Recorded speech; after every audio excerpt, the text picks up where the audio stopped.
Olá, queridos amigos, irmãos, família da fé, IBV aí de São Luís do Maranhão. Aqui é o pastor Bernardo, ainda que não pareça, porque eu tô sem barba, já fazem muitos anos que eu uso barba, mas eu quero compartilhar esse espaço, esse tempo devocional, esse tempo de reflexão na palavra de Deus, esse momento difícil que vocês estão vivendo aí no Brasil e nossa família aqui na Espanha. Mas encontrar consolo e esperança nas Escrituras, nas promessas do Senhor, na sua fidelidade, no seu caráter imutável, na sua bondade, no seu amor que é inesgotável. Quero começar esse momento orando contigo. Eu convido você, feche seus olhos e lembremos do nosso Deus que é presente nesse momento. Paizinho, muito obrigado.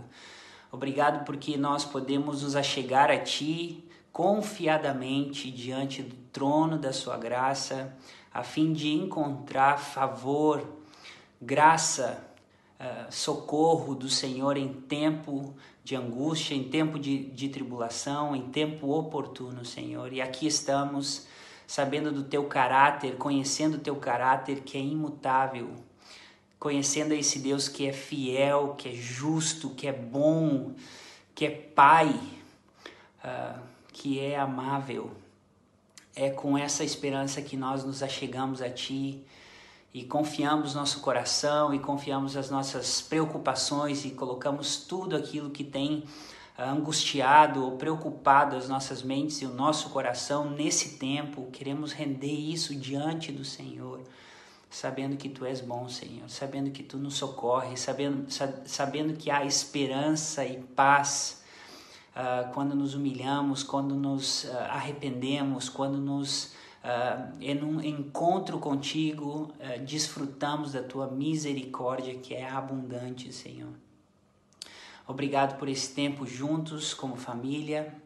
Em Teu nome queremos pedir inspiração do Teu Espírito e a graça do Teu Espírito, que o Espírito da Tua Palavra seja vivificado em nossos corações nesse dia, em o nome de Jesus que nós oramos. Amém. Amém. Nesses dias de confinamento, de estar fechado em casa, tempo de reflexão, tempo de buscar a Deus, uma das curiosidades pessoais que eu tive foi saber como nossos irmãos em outros tempos, antigos, passados, como eles afrontaram situações similares a que a gente está vivendo agora mesmo, a fim de encontrar também consolo no testemunho dos nossos irmãos. E uma história muito fascinante que eu me deparei, buscando conhecer um pouquinho mais daquilo que tinha acontecido no passado, foi um acontecimento que os reformadores do século XV tiveram que enfrentar devido à peste bubônica, a peste negra, que assolou o mundo inteiro, né, no século XIV, no século XV, e dizimou praticamente 1/3 da população mundial. Mais ou menos se calcula que 50%, metade de todos os habitantes da Europa morreram devido a essa peste, a peste negra, causada por ratos. E Martim Lutero recebe uma carta do seu amigo, também reformador, Johann Hess, perguntando para ele como um cristão deveria se portar nesse momento. Será que era possível, será que era legítimo, não era pecaminoso fugir daquela situação, abandonando então pessoas que necessitavam do seu apoio e ajuda? Então, Johann Hess escreve e Martim Lutero devolve essa carta fundamentada na sua experiência, na sua teologia, naquilo que ele conhecia de Deus, na sua vivência. E ele resumindo essa carta, ele fala sobre 3 aspectos importantes que eu acredito que são de muito ensino para a gente nos dias atuais. Ele fala sobre o dever de uns para com os outros, é um dos pontos dessa carta. Ele fala assim, em que momento, que é o outro ponto, em que momento permanecer na peste naquele momento era pecaminoso. E a terceira parte dessa carta fala sobre a misericórdia, né? Como um golpe ao inimigo, como calar a voz do inimigo. Então eu quero rapidamente passar por esses três pontos dessa carta de Lutero, que estão recheadas das Escrituras, e eu acredito que é um bom testemunho para nós nos dias que vivemos. Ele fala sobre, então, o dever de uns para com os outros, fortalecendo o seu discurso, afiançando o seu coração nas Escrituras em 1 Timóteo capítulo 5, versículo 8 e 1 João 3, 16 ao 18, que fala assim, ambas Escrituras, 1 Timóteo: mas se alguém não tem cuidado dos seus, e principalmente dos da família, negou a fé e é pior do que um infiel. E 1 João fala: conhecemos o amor nisto, que se ele deu a sua vida por nós, e nós devemos dar a vida pelos nossos irmãos. Quem, pois, tiver bens do mundo e vendo seu irmão necessitado lhe cerrar o coração, como estará nele o amor de Deus? Meus filhinhos, não amemos de palavra nem de língua, mas por obra e em verdade. Então aqui Lutero enfatiza a importância de a gente cuidar das pessoas que nós temos compromisso com elas. Ele vai falar na carta sobre pais não abandonarem suas esposas, não abandonarem seus filhos nesse momento de tribulação, né? Nesse momento da peste, que ele deveria continuar lutando pela sua família, seja em consolo ou seja em provisão familiar, ele deveria permanecer. Mulheres não deveriam abandonar seus filhos, nem seu marido nesse momento de tribulação. Governadores não deveriam de abandonar o povo, esses cargos públicos, nesse momento que a comunidade, que a sociedade precisa de intervenção do Estado, precisa de uma voz de liderança, precisa de certos mínimos necessários para que a sociedade prossiga avançando no cuidado uns com os outros. Fala sobre médicos não abandonarem, né, os seus lugares de atendimento. Isso é tão instrutivo para as nossas vidas hoje.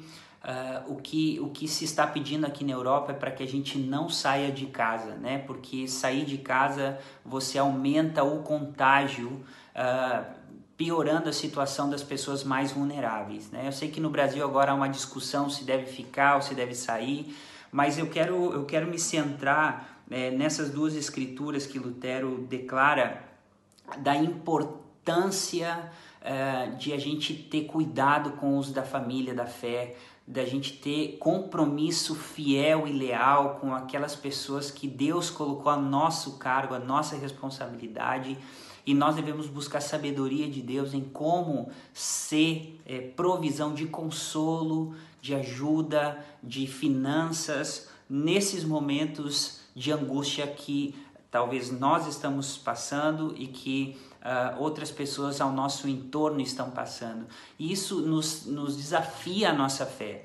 Esse tempo é um tempo onde o Senhor está desafiando a sua igreja a ser luz do mundo.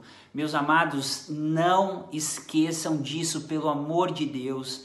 Deus não perdeu o controle da história. Deus não está sentado no seu trono, roendo unhas, pensando o que vai fazer agora diante dessa terrível situação do mundo. Deus é soberano, Deus tem a história no controle das suas mãos, e Ele determinou que você e eu estivéssemos presentes nesse momento da história.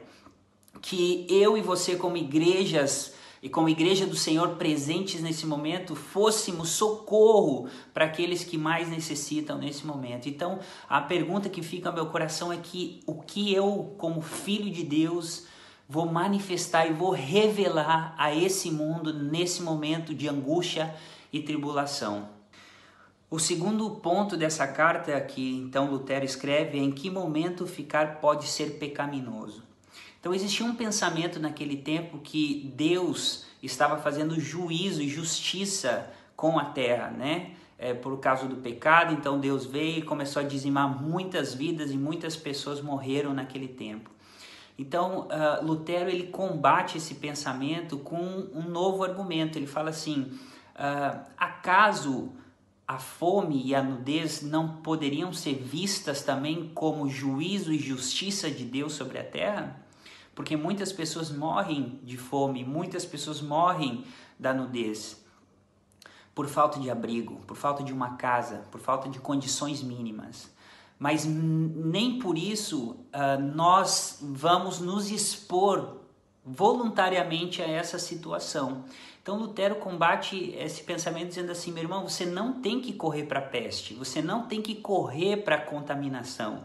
Você tem que fazer a sua parte e cobrir-se, cuidar-se, né? Não contagiando outros, porque isso é tentar a Deus.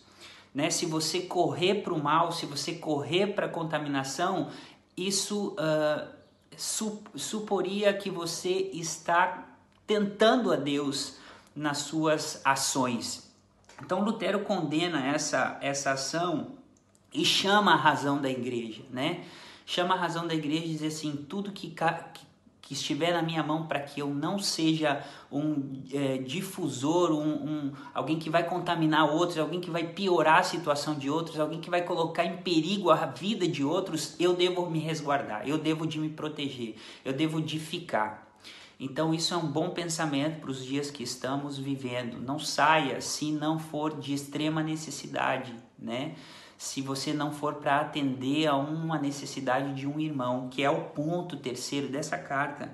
Ele fala assim, há recompensa para o cristão que decide não fugir para auxiliar aos necessitados. E ele fundamenta essa convicção e essa declaração dele no Salmo 41, versículos de 1 a 3, que diz assim, bem-aventurado é aquele que atende ao pobre, o Senhor o livrará no dia do mal, o Senhor o livrará e o conservará em vida, será abençoado na terra e tu não o entregarás à vontade dos seus inimigos. O Senhor o sustentará no leito da enfermidade, tu renovas a sua cama na doença.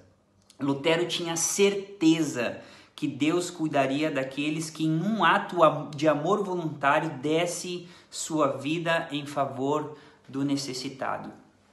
Queridos, Lutero, nesse momento da história, que a peste estava voltando com muita força em Wittenberg, que era a cidade onde Martim Lutero vivia, com sua esposa Catarina, que estava grávida,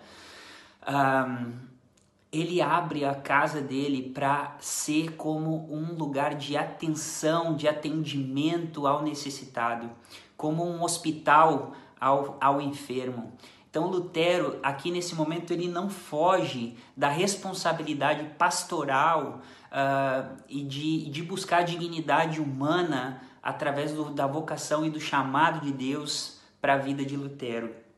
E nem a Catarina, sua esposa, essa mulher é guerreira, aguenta firme, abraça firme a causa do Senhor e a causa do necessitado. E Lutero estava certo e seguro que Deus protegeria a sua vida naquela situação. E na carta fala que não só protegeria a sua vida presente, mas também a vida eterna. E que talvez, meus amados irmãos, seja a grande tentação que nós estamos vivendo hoje em dia. O grande problema que nós como igreja estamos vivendo hoje em dia. Nós estamos colocando nosso coração e a nossa esperança na economia, nós estamos colocando nosso coração e nossa esperança na saúde física, mas estamos perdendo a nossa alma quando nós simplesmente lutamos por essa vida presente, simplesmente lutamos para ter pão para amanhã, simplesmente lutamos para guardar as nossas vidas do mal. Nós deveríamos guardar nossa alma para que mesmo na falta ou na abundância, nosso coração permanecesse em Deus. Paulo vai falar em uma de suas cartas que ele aprendeu a viver na abundância e na escassez, ele aprendeu a ter muito e ter pouco. E isso não definia a vida dele. Ele fala: todas as coisas eu posso passar, todas as situações eu posso afrontar, porque ele me fortalece. Paulo entendia que o seu homem interior estava sendo fortalecido em qualquer situação. Ele aprendeu a confiar em Deus em qualquer situação. Ele aprendeu a colocar a vida dele em risco, no perigo, na espada, diante da morte a cada dia, porque ele confiava numa graça que é maior, numa graça que é última. Ele confiava, ele tinha uma esperança que era final, que era última, que era maior que aquele momento da história da vida dele que ele estava vivendo. E é o que Deus nos está convidando a ser e a viver, meus irmãos. Eu e você somos filhos dele no meio desse mundo. Nós fomos chamados para ser revelação da graça e do amor dele nesse tempo presente. Nossa situação com Deus está resolvida. Nós agora não somos mais inimigos de Deus, somos amigos dele. A barreira de inimizade foi derrubada. Nós temos acesso ao Pai, nós temos acesso à sua casa, nós temos uma mesa preparada para a gente, um banquete farto, abundante a cada dia da nossa vida na presença dele, para a nossa alma, para o nosso espírito, para a nossa consciência. E quer seja, meus queridos, na vida ou quer seja na morte, que a nossa vida glorifique ao Senhor. Nós não sabemos quanto tempo nós vamos viver, nós não sabemos se estaremos vivos depois dessa live, nós não sabemos se estaremos vivos amanhã. Então não andemos ansiosos por coisa alguma, simplesmente aprendamos esse caminho de confiança que os nossos irmãos do passado percorreram, e que hoje existe graça de Deus para que eu e você percorramos esse caminho de dependência, de confiança, de esperança, de descansar nele, enquanto o sistema desse mundo está corrompido, enquanto o sistema desse mundo está se dissolvendo. Vejam, queridos irmãos, aqui na Europa, um país de primeiro mundo, países de primeiro mundo, onde a economia é boa, onde o sistema de saúde é bom, isso tudo está colapsado. Quando nós colocamos a nossa esperança em coisas que não são Deus, tudo vem a desmoronar. Nós não estamos seguros nesse mundo com aquilo que nós construímos. Você não estará seguro amanhã com o seu trabalho, você não estará seguro amanhã com a sua saúde, se o Senhor não te permitir viver, se o Senhor não decretar que você terá para amanhã. Então confiemos nele, descansemos na sua graça, descansemos nessa consciência de que ele é bom e tudo que acontece em nossas vidas é para o nosso bem. Todas as coisas cooperam para o bem daqueles que amam a Deus, Romanos 8. Está escrito, amados, nos abracemos essas verdades bíblicas, a essa fé genuína, verdadeira, essa fé que não teme pela sua própria vida, mas busca a cada tempo e a cada momento glorificar a Deus em suas ações, em suas declarações. Meus amados irmãos, cuidem de vossos corações esse tempo. Não permitam que partidos políticos, ideias políticas, personagens políticos dividam vocês. Sei que existem irmãos de ambos partidos, de ambos pensamentos ideológicos, mas não permita que isso seja uma barreira entre você e seu irmão. Aquele que não ama não conheceu a Deus. Se você não tem amado seu irmão por conta de um pensamento, por conta de um personagem político, você provavelmente não conheceu a Deus e não conheceu o amor dele. Meus irmãos, nos arrependamos nesse tempo, confiemos na graça dele, confiemos no amor dele. Nós não podemos, por conta própria, sair dessa. Queridos, nós estamos muito agradecidos por ser parte de vocês. e por tê-los como apoio em nossas vidas nesse tempo, como irmãos presentes. Sabemos que vocês têm orado por nós, sabemos que muitos irmãos têm contribuído para que o nosso ministério e a nossa vida permaneça depois de tudo isso. E a grande pergunta que o Senhor está nos chamando a repensar e a fazer é como nós vamos ser igreja hoje, nesse momento da história, e onde Ele está conduzindo essa igreja para o futuro. Nós seremos uma igreja diferente depois que tudo isso passar, e espero que sejamos melhores, espero que sejamos cristãos mais fiéis, que sejamos homens e mulheres que temem a Deus, sejamos homens e mulheres que amam muito mais do que amaram antes, em tempos melhores. Amamos vocês, queridos, estamos tão agradecidos por tê-los em nossas vidas. Que o Senhor os fortaleça, que o Senhor os faça prosperar em tudo, porque Ele é bom e a sua fidelidade, a sua graça, a sua misericórdia dura para sempre. Quero terminar esse tempo orando com você. Paizinho, muito obrigado mais uma vez, porque podemos confiar nessa graça disponível para nossas vidas em dias de aflição. Obrigado porque o Senhor nos fez